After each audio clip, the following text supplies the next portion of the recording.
तो आज का हमारा टॉपिक है कि क्या इंसान की एवोल्यूशन हुई है। और ये बेसिकली ये टॉपिक आपके सामने मैं शायद सैकड़ों बार डिस्कस कर चुका हूँ।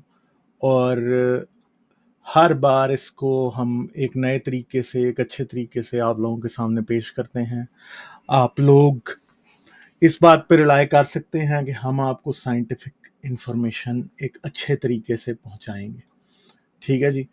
और मेरा इरादा हमेशा से यही रहा है कि जी अच्छे तरीके से आप लोगों को इन्फॉर्मेशन पहुंचा दी जाए, आप लोग सीखें इस इन्फॉर्मेशन से। और क्या होगा कि हम जो हैं क्या करेंगे, इस इन्फॉर्मेशन से वो चीज़ें लेंगे जो कि साइंस चाहती है या साइंस का नस्बुल ऐन है। साइंस जो है वो कोई मजाकन या इस तरह कोई झूठी बातें आपको नहीं बताती, साइंस आपको सच बताती है। और साइंस बताना ही हमेशा से हमारा मकसद रहा है। वो इसलिए कि साइंस ही आज के दौर में एक ऐसा इल्म है जिसकी बुनियाद पे आप और हम आगे चल सकते हैं। तो और जो दुनिया में मुल्क, जो दुनिया में लोग साइंस में पीछे हैं, हम जानते हैं कि उन लोगों के साथ फिर क्या मसले हैं। जिन मुल्कों को आप देखेंगे कि साइंस में पीछे हैं, आप देख रहे हैं कि वो मुल्क फिर किन प्रॉब्लम से गुजरते हैं और क्या इशू है। और हमारा प्रॉब्लम ये है कि हमारा मुल्क या हमारा रीजन साइंस में काफ़ी पीछे है। और हम जो हैं वो डॉगमा के अंदर बसे हुए हैं और हम उससे बाहर नहीं निकल पाए। तो इसकी वजह क्या है, ये क्यों होता है?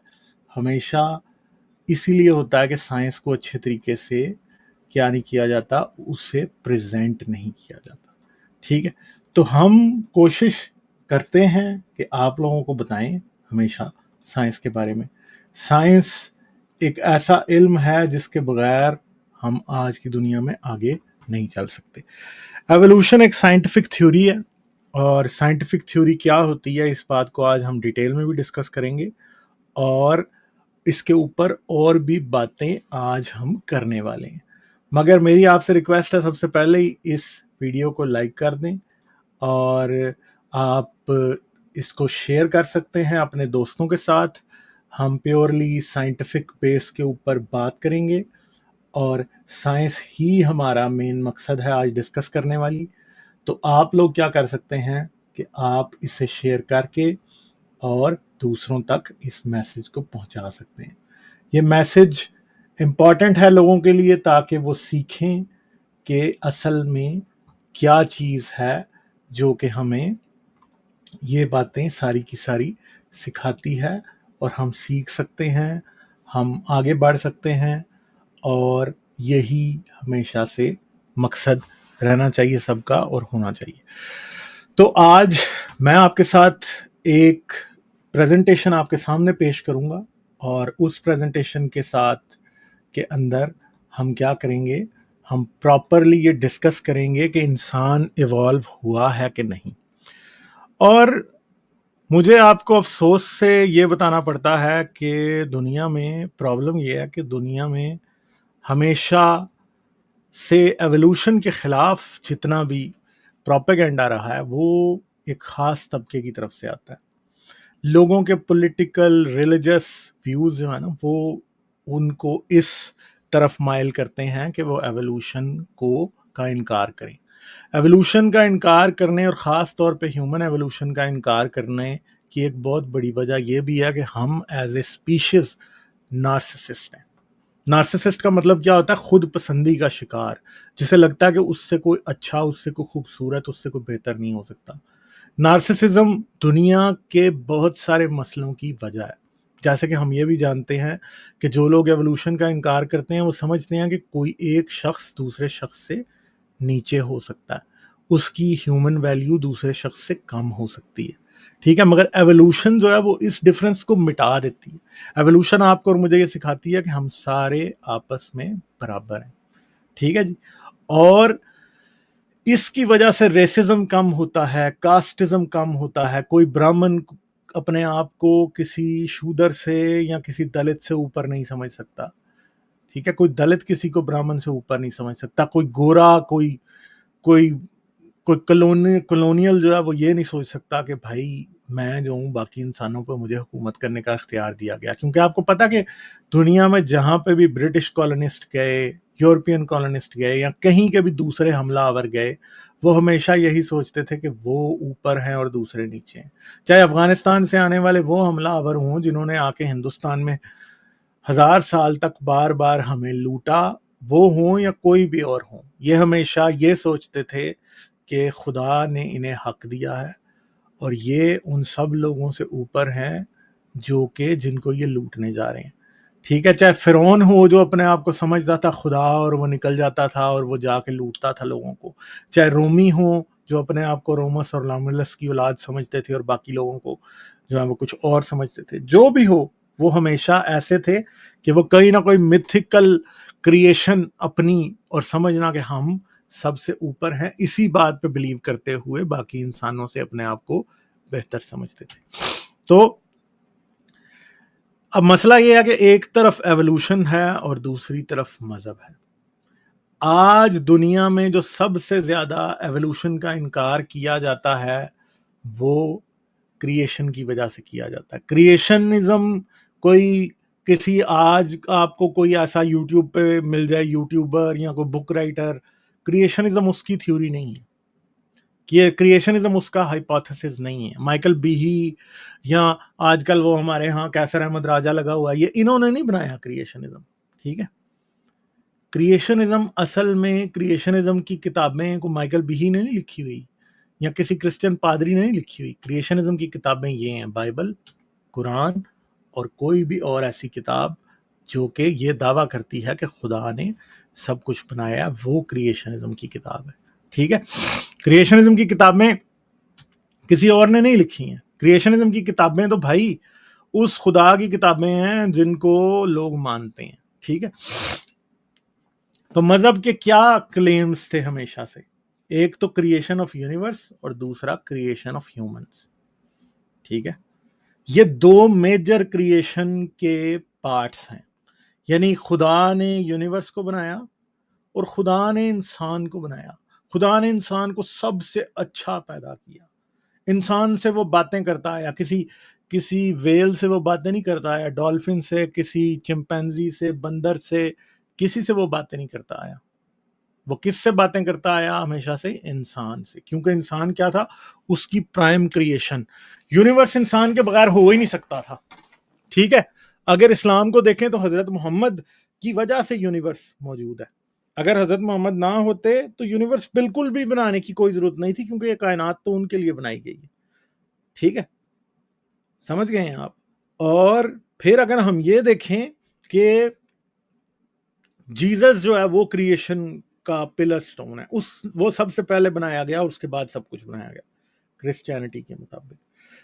तो आज एक बात याद रखें कि हमारे जितने भी क्रिएशनिस्ट हैं, जब वो आपसे, मुझसे या किसी और शख्स से बात करते हैं तो वो क्रिएशन ऑफ यूनिवर्स पे तो बहुत बड़ा सवाल उठाते हैं कि ओहो क्रिएशन ऑफ यूनिवर्स हमें समझ नहीं आई, इसलिए जी देयरफॉर क्रिएटर। ठीक है, मगर क्रिएशन ऑफ ह्यूमंस के ऊपर इनका स्टैंस बदल रहा है।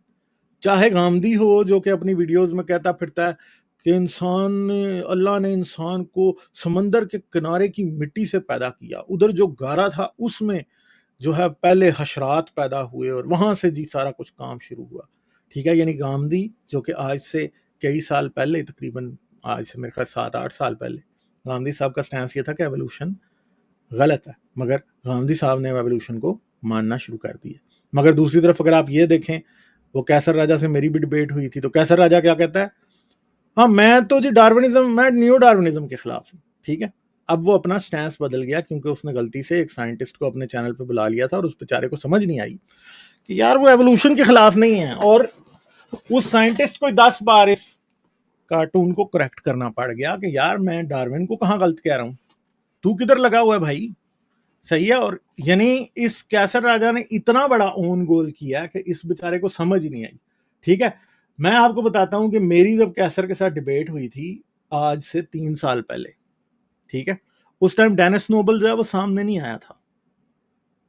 डेनिस नोबल उस टाइम सामने नहीं आया था, क्योंकि डेनिस नोबल की जो डिबेट रिचर्ड डॉकिंस से हुई है वो तकरीबन मेरी और कैसर राजा की डिबेट के 10 महीने बाद हुई थी, क्योंकि वो उस साल के एंड पे हुई थी, और मेरी और कैसर की डिबेट जो है वो फरवरी में हुई थी।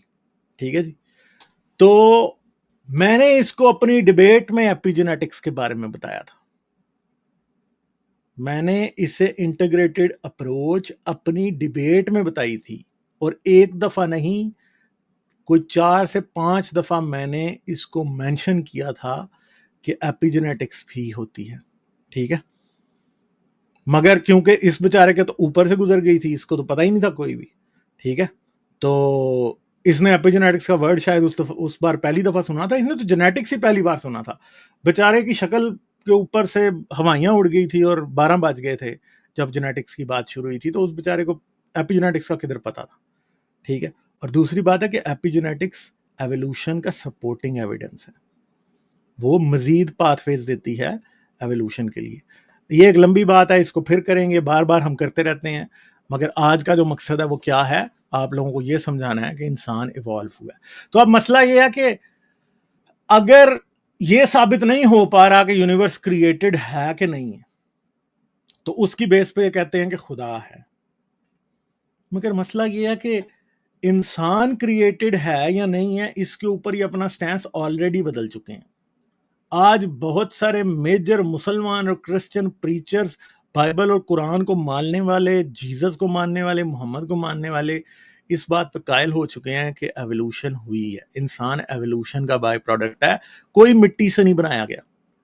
ठीक है, जैसा कि अगर हम ये अगली स्लाइड देखें तो जो बाइबल की पहली बुक है जेनेसिस, उसका चैप्टर 2 उसकी वर्स 7 क्या कहता है? Then the Lord God formed a man from the dust of the ground and breathed into his nostrils the breath of life. And the man became a living being. तो अब मसला यह है कि बाइबल में तो ये लिखा है कि खुदा ने इंसान को जमीन की मिट्टी से बनाया और उसके नथनों में अपना दम फूंका तो वो जीती जान हुआ। ठीक है, ये इसकी एग्जैक्ट उर्दू बिब्लिकल ट्रांसलेशन है जो कि मैंने आपके सामने पढ़ी है। इसी तरह by the sweat of your brow you will eat your food until you return to the ground, since from it you were taken, for dust you are and dust you will return। तो उर्दू में कहते हैं, है इंसान तू खाक है और खाक में ही मिल जाएगा। ठीक है, तो ये बात है कि खुदा ने इंसान को मिट्टी से बनाया। फिर कुरान में कई सूरतों में इस बात का जिक्र आया है, and we did certainly create man out of clay from an altered black mud. तो हमने इंसान को मिट्टी से पैदा किया। ठीक है, सही है। और फिर कई और आयतों में यही बात है। तो भाई ये मिट्टी वाली बात कहाँ गई? आज गामदी जो है इसकी तशरीह करता है कि खुदा ने समंदर के किनारे की काली मिट्टी के अंदर जिंदगी पैदा की। भाई तो इंसान को ही फिर आप क्यों कह रहे हैं कि वो मिट्टी से पैदा हुआ? आप ये क्यों नहीं कहते कि हाथी भी मिट्टी से पैदा हुआ, सांप भी मिट्टी से पैदा हुआ? कहीं भी कुरान ने क्या कहा है कि हाथी मिट्टी से पैदा हुआ? ठीक है, क्या कुरान ने ये सवाल पूछे? आप खुद से सोचें इसके ऊपर। कहीं कुरान ने या बाइबल ने ये कहा कि हाथी, सांप, मक्खी, ठीक है, केचवा, मछलियां, ये सब मिट्टी से पैदा हुई? क्या कहीं कहा है? क्योंकि अगर हम मिट्टी से पैदा हुए हैं समंदर के किनारे की, जैसे गांधी कहता है, तो भाई फिर सभी मिट्टी से पैदा हुए हैं। तो फिर आप खुदा इधर इम्तियाजी क्यों कह रहा है कि इंसान को मिट्टी से पैदा किया? और बाइबल तो कहती है खुदा ने अपने हाथ से इंसान को मिट्टी से पैदा किया। तो मसला ये है कि जब हमें ये क्रिएशनिस्ट धोखा देने की कोशिश करते हैं तो ये भूल जाते हैं कि details are between the lines. ठीक है, truth is between the lines. Critically पढ़ने से ये पता लगता है कि कैसे ये झूठ बोल रहे हैं। देखें, एक सिंपल सी बात है ना कि आज से हजारों साल पहले जब ये किताबें नाजिल हो रही थी तो कौन सा शख्स था जो इस बात को एनालाइज कर सकता था कि हम मिट्टी से बने हैं कि नहीं? ठीक है, फिर आज ऐसे भी लोग आ जाते हैं जो कहते हैं हमें देखना पड़ेगा मिट्टी में क्या होता है जिससे हम बने हैं, ठीक है। तो जब ये कहते हैं ना मिट्टी में क्या होता है, तो भाई मिट्टी में सबसे ज्यादा सिलिका होता है और हम कार्बन बेस्ड लाइफ है। बेसिकली इंसान और जमीन पे एग्जिस्ट करने वाली तकरीबन बल्कि सारी ही जिंदगी असल में एटमॉस्फेयर में मौजूद कार्बन से बनी है। कैसे? कि वो कार्बन दरख्त अपने अंदर लेते हैं, उसे स्टोर करते हैं, उससे वो फूड बनाते हैं। वो फूड आप वही कार्बन बेस्ड फूड आप खाते हैं और आप basically you are that carbon based food. You are not silicon based. हम सिलिकॉन बेस्ड लाइफ फॉर्म नहीं है, ठीक है, हम carbon based life form. Carbon जमीन पे अबंडेंट तो है मगर सिलिकॉन जितना अबंडेंट नहीं है, जमीन के क्रस्ट में तो बिल्कुल भी नहीं, ठीक है। तो हम तो कार्बन बेस्ड लाइफ है, हम carbon, oxygen, hydrogen, phosphorus, nitrogen, इनके ऊपर बेस्ड लाइफ फॉर्म है, ठीक है। हम बिल्कुल वैसे ही हैं जैसे जो पेट्रोल आप या लकड़ी जो आप जलाते हैं वो है। हमारे अंदर तकरीबन उसी तरह के एलिमेंट्स पाए जाते हैं और सिलिकॉन और एल्युमिनियम और मैग्नीशियम जो कि जमीन के क्रस्ट में पाए जाने वाले सबसे अबंडेंट एलिमेंट्स हैं, वो सभी हमारे अंदर ना होने के बराबर है। सिलिकॉन तो बिल्कुल ही नहीं होती, एल्युमिनियम भी बिल्कुल ही नहीं होता।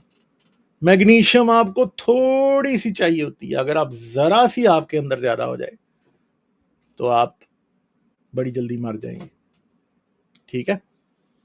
तो कौन सी मिट्टी भाई, खुदा ने कौन सी मिट्टी से हमें बनाया भाई? और समंदर के किनारे की रेत तो फिर वो तो रेत है भाई, उसमें तो सिलिका कंटेंट उससे भी ज्यादा होता है, ठीक है। तो भाई कौन से ड्रामे कर रहे हो भाई हमारे साथ आप, ठीक है। तो ये जो बातें हैं जितनी भी सारी, ये सब फ्रॉड हैं। इन बातों की कोई रियलिटी नहीं है, ये आपको और हमें धोखा देने के लिए कही गई हैं और ये आपको और हमें 1400 साल पीछे ही रखना चाहते हैं। ये चाहते हैं कि आप और हम 1400 साल पीछे ही फंसे रहें, 2000 साल पीछे ही फंसे रहें। उस वक्त कोई बुढ़ा फराडिया बैठा होगा, उसने बैठ के आज से तो 4000 साल पहले गिलगामेश के वक्त में एक कहानी लिख दी कि खुदाओं ने इंसान को मिट्टी से बनाया। जिस तरह कुम्हार अपने चरखे के, अपने पहिए के ऊपर चीजें बनाता है, इसी तरह देवताओं ने अपने पहिए के ऊपर इंसान को बनाया। उन्होंने देवियों और देवताओं के नाम भी लिख रखे हैं कि कौन कौन से मिलके जो थे वो बना रहे थे इंसानों को मिट्टी से चरखे के ऊपर। और फिर यहूदी आए, उन जाहिलों ने उसी को कॉपी करके अपनी किताबों में डाल लिया। फिर क्रिश्चियन आए, वही मानने लग गए। फिर मुसलमान आए, वही मानने लग गए, ठीक है। हिंदू हैं तो ये मानते हैं कि हम भगवान के, कोई भगवान के पेट से पैदा हो रहा है, कोई भगवान की तशरीफ से निकल रहा है, कोई कहाँ से निकल रहा है, वो सारा कुछ ये मानते हैं, ठीक है। तो उसकी बेस पे वो एक दूसरे से नफरत करते हैं, सही है। तो ये बातें हैं, ये सारी होली बुक्स, ये सारा अनहोली और डर्टी फ्रॉड है असल में, ठीक है। तो फिर बाइबल या कुरान में क्या लिखा है? बाइबल कहती है खुदा ने 7 दिन में बनाया, 7वें दिन खुदा रेस्ट करता है। कुरान कहता है खुदा रेस्ट नहीं कर सकता, खुदा तो कभी थकता नहीं है, खुदा तो भाई कोई इटर्नल व्यागरा लेता, कभी नहीं थकता। इस तरह की बातें करते हैं ना ये, तो ठीक है। तो 7 दिनों में क्रिएट किया आसमान और जमीन, पहले दिन, दूसरे दिन जमीन को तख्लीक किया, तीसरे दिन पौधे, चौथे दिन सूरज और चांद, 5वें दिन मछलियां और सारे परिंदे, 6वें दिन इंसान, चीते, फलां ढमकां, सारा कुछ, ठीक है। 7वें दिन अल्लाह मियां थक गया और बैठ गया और रेस्ट करने लग गया, ठीक है जी। तो ये ड्रामा था। तो बाइबल और कुरान क्या कहते हैं आपको भाई? कि खुदा ने हमें अपने हाथ से बनाया, ठीक है। और हर चीज को इंसान ने, जैसे कि बाइबल में लिखा है कि खुदा ने हर चीज को उसकी जिन्स के मुताबिक, उसकी स्पीशीज के मुताबिक पैदा किया। ऐसा नहीं है कि स्पीशीज बदल के कोई नया स्पीशीज बन जाते हैं, ऐसा नहीं कहती बाइबल, ना कुरान ऐसा कहता है। कुरान ने कहीं भी नहीं ये बताता कि यार इंसान जैसे तो मैंने तो भाई कोई 2 दर्जन तो कम से कम हमें अभी तक मिल चुके हैं, पता चले कोई 1000 स्पीशीज हो ऐसा। ओ जी मैंने तो इतने हजार क्रिएट किए थे, बाकी सारे आपस में लड़ लड़ के, या ठंड से मर गया कोई, कोई वॉल्केनो फटने से मर गया, कोई किसी को कोई बीमारी फैल गई वो मर गया, बस तुम बच गए गलती से। यार मेरे से तो शायद तुम भी ना बचते। ठीक है, मेरे से तो डायनासोर भी नहीं बचे थे, वो भी मर गए थे। ठीक है, तो आज तक हमें कोई भी क्रिएशनिस्ट क्रिएशन का एविडेंस नहीं दे सका, यानी कोई भी नहीं दे सका। जितने मर्जी आएंगे एवोल्यूशन पे कहेंगे एवोल्यूशन नहीं सही हो सकती, तो यह बताओ ना कि फिर क्रिएशन कैसे सही हो सकती है कोई एविडेंस? कभी भी नहीं बताते। फिर ये नहीं आपको, यानी क्रिएशनिज्म बहुत सारे सवालों के जवाब नहीं दे सकता, जिसमें से पहला ये है कि भाई इंसान की क्रिएशन का एविडेंस किधर है? फिर आज से 1 लाख साल पहले जमीन के ऊपर इतने ज्यादा और इंसान जैसे जानवर क्यों फिर रहे थे? ठीक है भाई, नेएंडरटॉल क्यों थे, डेनिसोवंस क्यों थे, होमो इरेक्टस क्यों था, होमो हेबिलस क्यों था, हिल्डरबर्जेंसिस क्यों था, ये सारे क्यों मौजूद थे और आज क्यों मौजूद नहीं? ठीक है, यानी आज चिंपैंजी को देख के कहते हैं ओ चिंपैंजी और इंसान में तो इतना डिफरेंस है, ये तो एवोल्यूशन का एविडेंस हो ही नहीं सकता।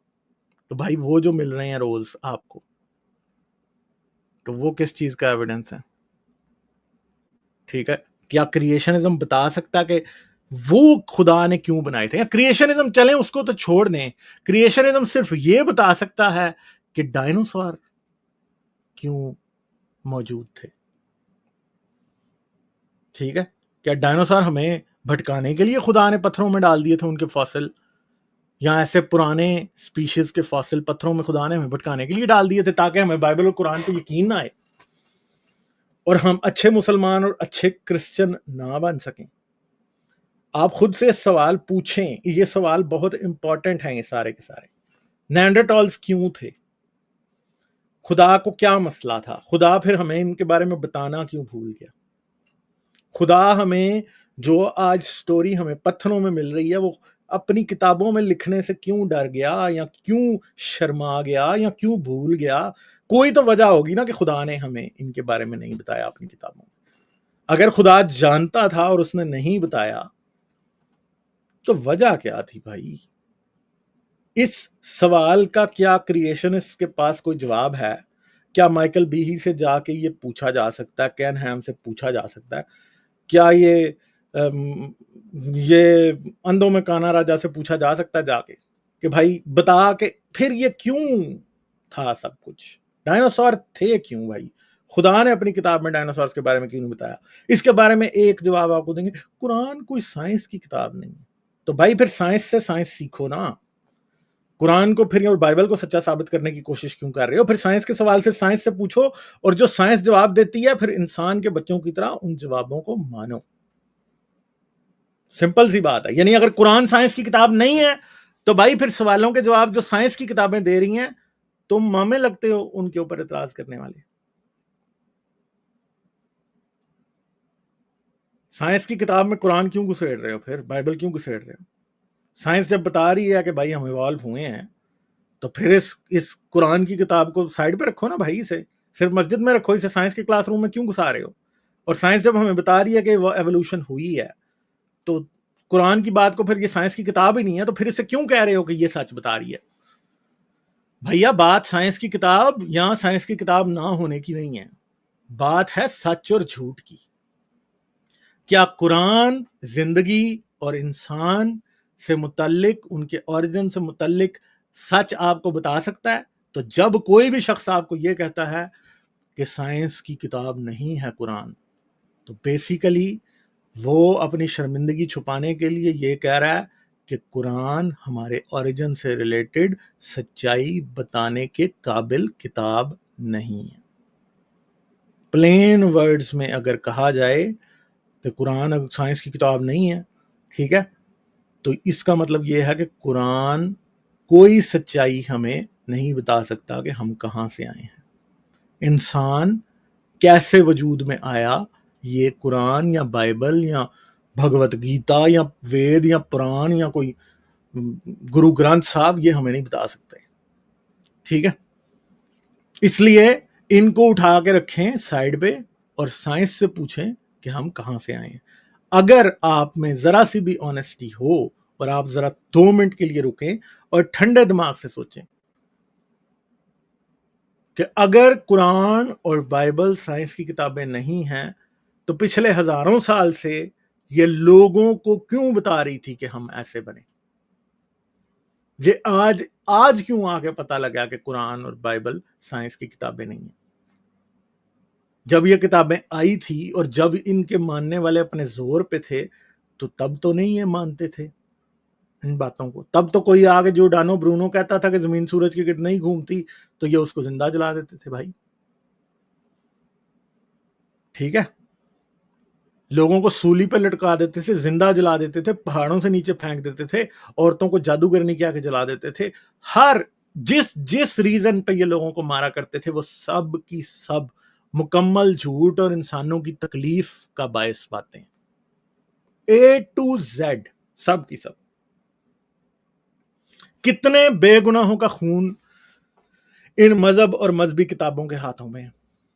कुरान और बाइबल को आप किताब ना देखें सिर्फ, अगर ये इंसान होते तो इनके हाथ खून के समंदरों से रंगे होते, खून के समंदरों से।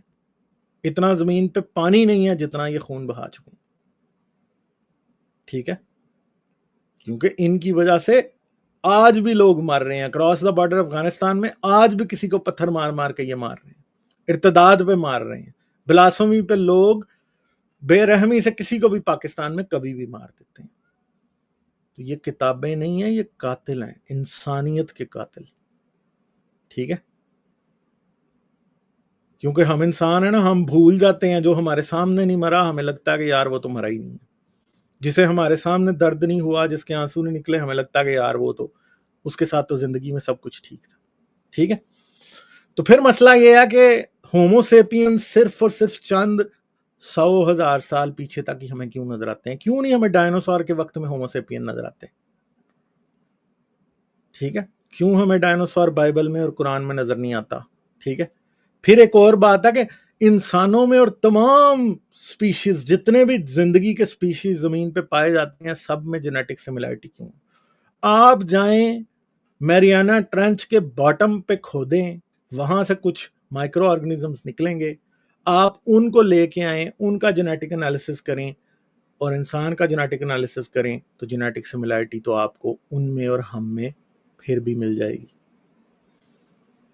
फिर वेस्टिजियल ऑर्गन्स, यहां पे क्रिएशनिस्ट चीख चीख के चीखे मारते हैं, वो अपेंडिक्स का तो आज निकल आया है पर्पस, ओ जी फलां चीज का आज निकल आया है, फलां चीज का निकल आया है। यार जो आपकी विजडम टीथ है उनका क्या निकला है वो तो बताओ ना हमें। और अगर किसी वेस्टिजियल ऑर्गन जिनको कुछ पहले समझा जाता था आज उनका पर्पस समझ भी आ गया है, तो भाई वो क्या तुम्हारे कुरान ने बताया या तुमने बताया? साइंस ने बताया ना। साइंस को पहले साइंटिस्ट को पहले गलत फहमी लगी, बाद में उन्होंने रियलिटी डिस्कवर की और उन्होंने अपने आप को इस बात के ऊपर आमादा कर लिया कि आज हम जानते हैं कि इनका पर्पस क्या है। तो भाई विजडम टीथ क्यों आपके और मेरे लिए दर्द बने रहते हैं? मैं निकलवा चुका हूं सारे, आप में से पता नहीं कितने लोग निकलवा चुके होंगे। विजडम टीथ का फायदा क्या है? आपको सिर्फ तकलीफ देने के अलावा विजडम टीथ का क्या फायदा है? कैटरैक्ट का क्या फायदा है यार, बताओ ना। ठीक है, हाँ तो वो भी एक ऑर्गन ही है, आंख के अंदर पैदा हो जाता है। उसको कहेंगे डिफॉर्मिटी या फ्लाइडम कहाँ है भाई, आपकी बॉडी का एक पार्ट है वो भी। बताएं कैटरैक्ट फायदा दे रहा है कि नुकसान दे रहा है, ये बताएं हमें आप। सही है, मसला ये है कि आपकी बॉडी के ऊपर जगह जगह छोटे छोटे बाल हैं, बताएं उनका क्या फायदा है? क्या बॉडी हेयर वेस्टिजियल ऑर्गन नहीं है? क्या फायदा है बताइए आज। ठीक है, आज एक मर्द के सीने पे बने जो बाल हैं, मुझे बताएं उनका फायदा क्या है? हाँ जी, खुदा ने इंसान को खूबसूरती के लिए दिए हैं, तो भाई फिर कुछ मर्दों के होते हैं और कुछ के नहीं होते। और ऐसा भी है कि उनको खूबसूरत नहीं माना जाता जिनके होते हैं, जिनके नहीं होते। ऑर्गन्स तो और भी हैं, गूजबम्प्स क्यों हो जाते हैं हमें, बताएं। ठीक है, बड़ी चीजें हैं। वेस्टिजियल ऑर्गन्स तो और भी बड़े हैं, सिर्फ अपेंडिक्स ही क्यों है। ठीक है, और भी हैं भाई। फिर ये कहा जाता है हमेशा एवोल्यूशन तो एक थ्योरी है जी। यार ये जो है ना, असल में मैंने इसको बहुत समझाने की कोशिश की है कि ये फॉन्ट ब्लैक होना चाहिए था, मगर इसने फिर भी इसे वो कर दिया।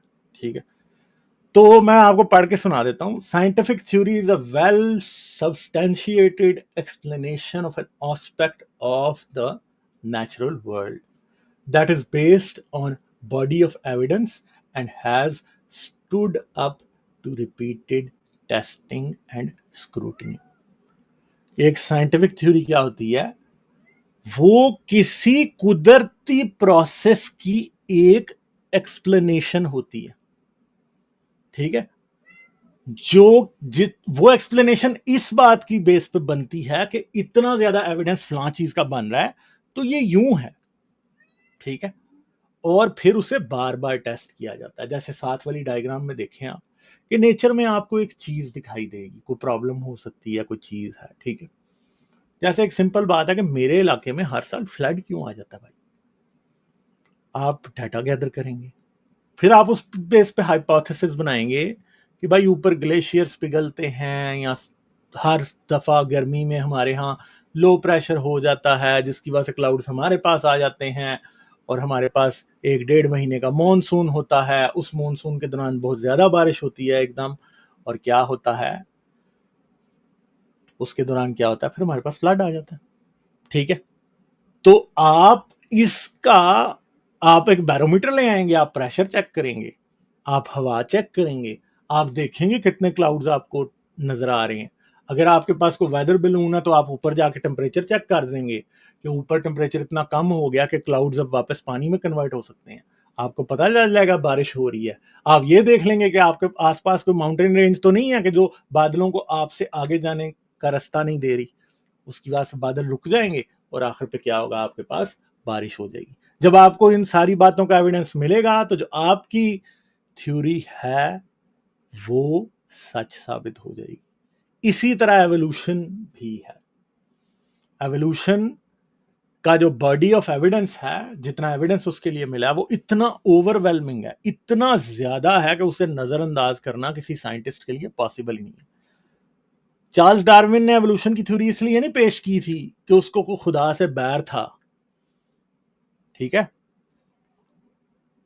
समझ गए हैं कि उसका कोई शैतान से मुआहिदा हो गया था, नहीं। चार्ल्स डार्विन ने जब एवोल्यूशन के बारे में सोचना शुरू किया तो चार्ल्स डार्विन एक क्रिश्चियन था। अगर आप डार्विन के बारे में नहीं जानते तो आपको पता होना चाहिए कि डार्विन एक वक्त पे एक पादरी बनना चाहता था, और फिर वहां से छोड़ के वो एक नेचुरलिस्ट बना, और यूनिवर्सिटी में वो पढ़ने कुछ और गया था और बन कुछ और गया। ठीक है, तो चार्ल्स डार्विन ने क्या किया, फिर वो नेचुरलिस्ट बन गया। फिर जो द बीगल थी शिप, उसके ऊपर वो दुनिया का चक्कर लगाने लग गया, और जब वो गैलापागोस आइलैंड्स पहुंचा तो उसने देखा कि उसे डिफरेंट स्पीशीज नजर आए फिंचेस के, जिन्हें डार्विन्स फिंचेस कहा जाता है। तो वहां से उसे पता चला कि अच्छा ये थोड़ी थोड़ी डिफरेंट हो गई हैं और नेचर ने इस चीज को होने दिया। तो उसको इस बात का ओवरवेलमिंग एविडेंस मिला कि यार इसका मतलब है कि जानदार बदल सकते हैं, और जानदार बदलने के थ्रू पैदा हुए हैं। यानी पुराने वक्तों में जानदार होते थे जो कि नेचर के सिलेक्शन के प्रोसेस के थ्रू, जिस तरह कुत्ते ब्रीड करने वाले, बकरियां, भेड़ बकरियां, भैंसें ब्रीड करने वालों को पता होता है कि वो एक नई वैरायटी क्रिएट कर सकते हैं, ज्यादा दूध देने वाली गाय हम ब्रीड कर सकते हैं। ठीक है, ये जो गाय आज आपके और हमारे पास है मौजूद, गौ माता, ये भाई हमने ही ब्रीड की है। गौ माता गॉड नहीं है, हम उसके गॉड है, हमने पैदा किया भाई उसे। ये किसी, जैसे कुत्ता जो है हमने सेलेक्ट कर करके किया ब्रीड, और आज इंटेलिजेंट से इंटेलिजेंट कुत्ते आपके पास हैं और मुख्तलिफ काम करते हैं। वो कोई सूंघने में बहुत तेज है, कोई लड़ने में तेज है, कोई और तरह का है, कोई इंटेलिजेंट बहुत ज्यादा है। तो फिर ये जो सारी बातें हैं ये क्या हैं, ये हमारे पास ये बताती हैं कि जानदारों को इंसान ने भी तो बदला है, तो नेचर भी बदलती है। ये बात जब डार्विन को समझ आ गई तो क्रिश्चियन होते हुए उसको ये बात इग्नोर करना नामुमकिन हो गया, और डार्विन ने क्या किया, एवोल्यूशन को लिख के उसके सारे एविडेंस के साथ आपके और हमारे सामने पेश कर दिया। और फिर दुनिया में आप क्या समझते हैं कि जब डार्विन था तो उस टाइम बायोलॉजी नहीं थी, बायोलॉजिस्ट नहीं होते थे, इंसान को इंसान की एनाटॉमी नहीं पता थी, इंसान ने चिंपैंजी का ऑपरेशन करके कभी नहीं देखा था कि वो अंदर से हमारे जैसा, क्या उसको उसकी हड्डियों को, उसके दिमाग को और जानवरों को नहीं देखा था।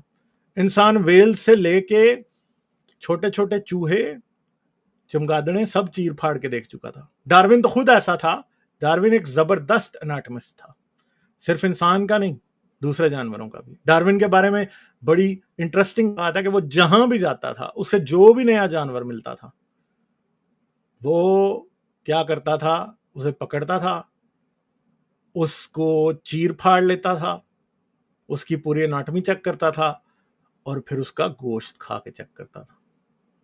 ठीक है जी, चाहे डार्विन की फिंचेस हों, या गलापागोस आइलैंड पे पाए जाने वाले कछुए हों, या अमेरिका में पाए जाने वाले क्रोकोडाइल हों, एलिगेटर्स हों, जहां जहां से डार्विन गुजरा, जहां पे भी गया, उसे जो जानवर मिलता था वो क्योंकि देखना चाहता था उसकी एनाटॉमी कैसी है, और बाद में डार्विन को ये भी लगता था कि चलो अब इनका गोश्त भी खा लेते हैं, हमने मार तो बेचारे को दिया ही है, तो चलो हम इनका गोश्त खाते हैं, ताकि वो यूटिलाइज तो हो ना, उनकी मौत किसी रायगां तो ना जाए।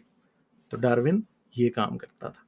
ठीक है, तो डार्विन को बड़े अच्छे तरीके से पता होता था भाई, एक बकरी का लीवर होना और इंसान का लीवर होना खुद में ही एक बात हमें साफ बताता है कि भाई सिमिलैरिटी है। ठीक है, आज मैं आपको एक बात बताता हूं, आर्टिफिशियल इंटेलिजेंस और रोबोटिक्स की बेस के ऊपर बहुत से आर्ग्यूमेंट्स बनेंगे। आज इंसान रोबोट्स को बना रहा है, क्या रोबोट में और हम में जेनेटिक सिमिलैरिटी आपको नजर आएगी? क्या मेरे डेस्क पे पड़े हुए इस डेस्कटॉप कंप्यूटर में और मुझ में कोई जेनेटिक सिमिलैरिटी है? क्यों नहीं है? बताइए, खुद सोचें, क्यों नहीं है? आप में और एक हेलीकॉप्टर में क्यों नहीं है? आप में और एक ड्रोन में क्यों नहीं है? भाई आप में और वाइजर 1 में कोई जेनेटिक सिमिलैरिटी, को सिमिलर ऑर्गन क्यों नहीं नजर आते भाई? ठीक है, सवाल पूछें खुद से, ये एक बड़ा लॉजिकल क्वेश्चन है, क्योंकि अगर अगर अगर हम क्रिएटेड होते, हम जो है स्पेशल क्रिएशन थे, और बकरी और भेड़ और गाय और कुत्ता और वेल और ब्लू वेल और जराफा और हाथी, ये सारे किसी और तरह क्रिएट हुए हैं, हम मिट्टी से बने हैं और ये पता नहीं किसी और चीज से बने हैं, तो भाई हमारे अंदर और इनके अंदर जीन्स क्यों सिमिलर है?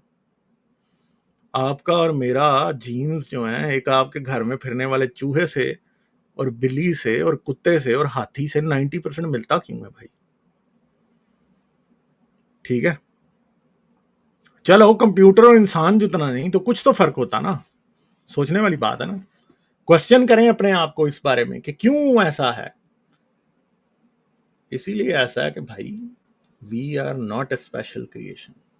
बड़ी किताबें लिखते हैं, ये देखें को विलियम सी शैकल है या शैकल है या जो भी है, debunking Darwinian evolution, global warming and other misconceptions. ठीक है, कैसे, कैसा कोई मतलब जो है ना, ये कोई स्टार है बंदा कि उसने सारी चीजों को एक ही किताब में समो दिया। ठीक है, ठीक है, truth concerning unconfirmed hypothesis that are being perpetuated as factual and how the scientific method is being abused। हालांकि मसला यह है कि ये किताब खुद एक साइंटिफिक मेथड की इंसल्ट है। ठीक है, तो आप देखें, हम ये जानते हैं कि एवोल्यूशन का एविडेंस हर आते दिन के साथ बढ़ता जा रहा है। पहले फॉसिल्स थे, फिर ह्यूमनॉइड फॉसिल्स थे, एनाटॉमिकल सिमिलैरिटीज। ठीक है, सही हो गया। उसके बाद हमने और चीजें देखी और आहिस्ता आहिस्ता बात जीनोमिक्स से एपिजीनोमिक्स तक आ गई, सिम्बायोसिस तक आ गई। ठीक है, समझ गए? तो ये वही लिद है जो आपको बहुत सारे गधे इधर उधर फेंकते हुए दिखाई देंगे। ठीक है, तो ये मसले हैं सारे। ठीक है, तो फिर क्या है, जेनेटिक्स जब से आई है, एवोल्यूशन एक एस्टैब्लिश्ड फैक्ट है। फॉसिल्स ने एवोल्यूशन का मुकदमा बहुत मजबूत रखा कि दुनिया तो उससे पहले ही मान गई थी भाई एवोल्यूशन को सच। ठीक है, दुनिया तो एवोल्यूशन को जेनेटिक्स के आने से पहले ही सच मान चुकी थी। 150 साल हो गए हैं भाई। डार्विन, हजरत डार्विन अलैहिस्सलाम को, या फिर आप कहेंगे, मेरे ख्याल है ये तो सल्लल्लाहु अलैहि वसल्लम अलैहिस्सलाम मुकद्दस, ये तो सारे बहुत मतलब छोटे छोटे टाइटल हैं डार्विन ने जो काम किया उसके मुकाबले में। ठीक है, तो हिस्ट्री होती है ना ऐसी कि आप पीछे जाके देख नहीं सकते। फॉसिल भी ना हिस्ट्री की तरह के आप पीछे जाके देख नहीं सकते, मगर जेनेटिक्स जो है ना वो आज फोरेंसिक्स की तरह, फोरेंसिक्स की तरह भी नहीं है बल्कि केमिस्ट्री की तरह है, या रेसिपीज जैसे होती हैं, जैसे एक कुकिंग शो है ना, इस तरह से है वो। ठीक है, कि सारे जितने भी खाने आप बनाते हैं ना, उनमें एक आधे इंग्रेडिएंट के सिवा मेजॉरिटी चीजें एक ही होती हैं। प्याज सब में डाल जाता है, मिर्चें डाल जाती हैं, नमक डाल जाता है, कोई आप थोड़ा सा कोरिएंडर डाल लेंगे, कोई फलां डाल लेंगे, कोई फलां चीज़ डाल लेंगे, कोई एक इंग्रेडिएंट होगा जो डिफरेंट होगा और आपके सामने एक नई चीज़ बन के सामने आ जाएगी। ठीक है, समझ गए? और इन द एंड सारे का सारा food in the end carbon ही तो है। Carbon, hydrogen, oxygen, phosphorus, nitrogen की डिफरेंट असेंबलीज हैं। ठीक है, और वही आप और हम खा रहे हैं। सही है, तो जेनेटिक्स जो है वो जीन्स और जीनोम्स की चेंज की एबिलिटी को शो करती है। और चेंज क्या है भाई? चेंज ही तो एवोल्यूशन है। एवोल्यूशन क्या है? एवोल्यूशन चेंज को ही तो कहते हैं भाई, किसी और चीज को कहते हैं। ठीक है, किसी और चीज को कहते हैं एवोल्यूशन। एवोल्यूशन चेंज है ना भैया। सही है, और दूसरी बात यह है कि जीन्स क्या करते हैं? कॉमन डिसेंट को एक्सप्लेन करते हैं। कॉमन डिसेंट का मतलब क्या है? कि हम और चिंपैंजी अगर पास्ट में बहुत पीछे जाएं, आज से 8-10 मिलियन साल पहले, तो हम दोनों मौजूद नहीं थे, मगर एक और जानवर मौजूद था जमीन के ऊपर, जिसे साइंसदानों ने साइलेंथ्रोपिस चाडेंसिस का नाम दिया। मजे की बात यह है कि उसकी नस्लों में आगे जो चेंज पैदा हुई, उससे हम और चिंपैंजी पैदा हुए। ठीक है, 8 से 10 मिलियन साल पहले, तकरीबन 1 करोड़ साल नहीं गुजरा इस बात को जब वो जमीन पे मौजूद था, और उससे आगे चल के हम बने। मगर जमीन 1 करोड़ साल पुरानी तो नहीं है, जमीन तो 4.6 बिलियन ईयर साल पुरानी है। ठीक है, और तकरीबन 50 करोड़ साल से ज्यादा जमीन पे जिंदगी को हो चुके हैं। जिंदगी तो 50 करोड़ से ज्यादा साल से ज्यादा पुरानी है। 50 करोड़ साल से तो जमीन पे मल्टी सेलुलर लाइफ अपनी आबोताब में पूरी में मौजूद है। ठीक है, तो मसला यह है कि हमारा कॉमन डिसेंट दुनिया के हर जानदार के साथ क्या होता है? एस्टेब्लिश होता है। चूहे के साथ भी होता है भाई। चूहे का जीनोम और हमारा जीनोम कंपेयर करें, आपको 90% एक जैसे जीन्स नजर आ जाएंगे। जीन रेगुलेटरी पैटर्न्स एक जैसे दिखाई देते। ठीक है, उसका खून और हमारा खून एक ही जैसे ग्लोबिन जीन से बन रहा है। चूहे का और हमारा, बिल्ली का और हमारा, कुत्ते का और हमारा। ठीक है, सही है। तो कॉमन डिसेंट है क्या है? कॉमन डिसेंट एवोल्यूशनरी बायोलॉजी का एक कॉन्सेप्ट है जो कि ये बताता है कि जितने भी लिविंग ऑर्गेनिज्म जमीन पे हैं, वो एक कॉमन एंसेस्टर से डिस्टेंट पास्ट में, आज से 50-100 करोड़ साल पहले, या 150 करोड़ या 200 करोड़ साल पहले एक कॉमन एंसेस्टर था उन सब का, और उससे ही आगे इवॉल्व होके बने। ठीक है, और ट्री ऑफ लाइफ जो है वो डार्विन ने कुछ ऐसा ही ट्री ऑफ लाइफ बनाया था, जिसके अंदर एक सबसे पुराना एंसेस्टर हमारा जो कि माइक्रो ऑर्गेनिज्म है वो उसके ट्रंक के तौर पे है, और हर ऑर्गेनिज्म उससे ब्रांच करके बाहर निकला है। ब्रांचेस से फिर ब्रांचेस हैं, ब्रांचेस से ब्रांचेस की ब्रांचेस से फिर ब्रांचेस हैं, और इनमें कहीं हम बैठे हुए हैं। ये बहुत गलत है कि हमने अपने आप को यहाँ ऊपर रखा हुआ है, क्योंकि we are not the pinnacle of evolution. हम एवोल्यूशन का सुप्रीम बाय प्रोडक्ट नहीं है, ठीक है। ये हम, हमारी किताबें और हमारे झूठ कहते हैं कि हम हैं, ठीक है। तो फिर क्या, डीएनए, मॉर्फोलॉजी, एम्ब्रियोनिक डेवलपमेंट, बहुत से डिफरेंट ऑर्गेनिजम्स में हमें ये बताती हैं, फॉसिल रिकॉर्ड हमें ये बताता है कि बहुत से स्पीशीज बदले हैं और बदल के उन्होंने नई नई किस्में बनाई हैं मिलियंस ऑफ ईयर्स में, और वो मिलियंस ऑफ ईयर्स के थ्रू आने वाली जो चेंज है इसे ही एवोल्यूशन कहते हैं। और कॉमन डिसेंट का मतलब है कि सब जिंदगी पीछे से किसी एक जद्दे अमजद से, कॉमन एंसेस्टर से चलती हुई आ रही है, ठीक है। फॉसिल रिकॉर्ड क्या बताता है? वैसे तो फॉसिल रिकॉर्ड हमें आज से 50 करोड़ साल पहले मौजूद ट्राइलोबाइट्स और इस तरह के दूसरे जानदारों के बारे में बताता है, ठीक है। डायनासोर्स के फॉसिल्स हमें दिखाई देते हैं, किसी ने कभी जिंदा डायनासोर नहीं देखा, मगर उसके ढांचे हमें जरूर ये बताते हैं कि वो कभी जिंदा थे और मौजूद थे। जिस तरह डायनासोर्स के फॉसिल्स एक रियलिटी की तरफ इशारा करते हैं, इसी तरह डिफरेंट किस्म के होमिनिड स्पीशीज के फॉसिल्स भी एक रियलिटी की तरफ इशारा करते हैं। वो ये है कि हमसे मिलते जुलते जमीन पे बहुत सारे जानदार मौजूद थे। जैसे हम ये देखते हैं, ऑस्ट्रेलोपिथेकस एफरेंसिस आज से तकरीबन 37 मिलियन ईयर्स पहले मौजूद था। 3.7 मिलियन ईयर्स पहले मौजूद था। तकरीबन 2.8 मिलियन ईयर्स पहले, यानी 3 मिलियन ईयर्स पहले ऑस्ट्रेलोपिथेकस अफ्रीकानस पैदा हुआ, यानी इवॉल्व हुआ, और फिर वो चलता गया। ऑस्ट्रेलोपिथेकस गारही जो है वो इसी के अंदर से एक शाख निकली, और तकरीबन 2.5 मिलियन साल पहले ऑस्ट्रेलोपिथेकस बोइज़ई पैदा हुआ। फिर ऑस्ट्रेलोपिथेकस रोबस्टस था। इसी दौरान में हमारे पास होमो हेबिलस भी था, तकरीबन 2.4 मिलियन ईयर्स पहले। उसके साथ साथ होमो रूडल्फेंसिस भी था। होमो एरेगेस्टर था तकरीबन 1.8 मिलियन ईयर्स पहले, और होमो इरेक्टस था 1.8 मिलियन से लेके 3 लाख साल या 2.5 लाख साल पहले तक ये मौजूद था। फिर होमो हिल्डरबर्जेंसिस थे, वो किस वक्त थे? वो तकरीबन तकरीबन 6 लाख साल पहले मौजूद थे, पैदा हुए, और तकरीबन 4 लाख साल पहले एक्सटिंक्ट हो गए।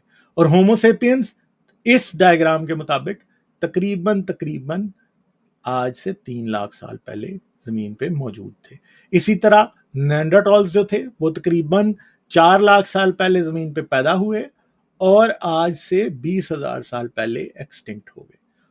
नेंडरटॉल्स और ह्यूमंस ब्रेन साइज एक जितना है, इंटेलिजेंस एबिलिटी बहुत मिलती होगी आपस में, ठीक है। बिल्ड अप में एक जैसे थे, इंटरब्रीड भी कर सकते थे। हिल्डरबर्जेंसिस को अगर आप देखें तो वो और भी ज्यादा इंसान से मिलता है, ठीक है। और हम ये देख सकते हैं कि ये बड़े ही सिमिलर स्पीशीज थे। इन सब जानदारों को अगर हम देखें, ये चिंपैंजी की खोपड़ी है, ये गोरिल्ला की है। क्रेनियम जिसको कहते हैं, जिसके अंदर बेसिकली दिमाग होता है, क्रेनियम।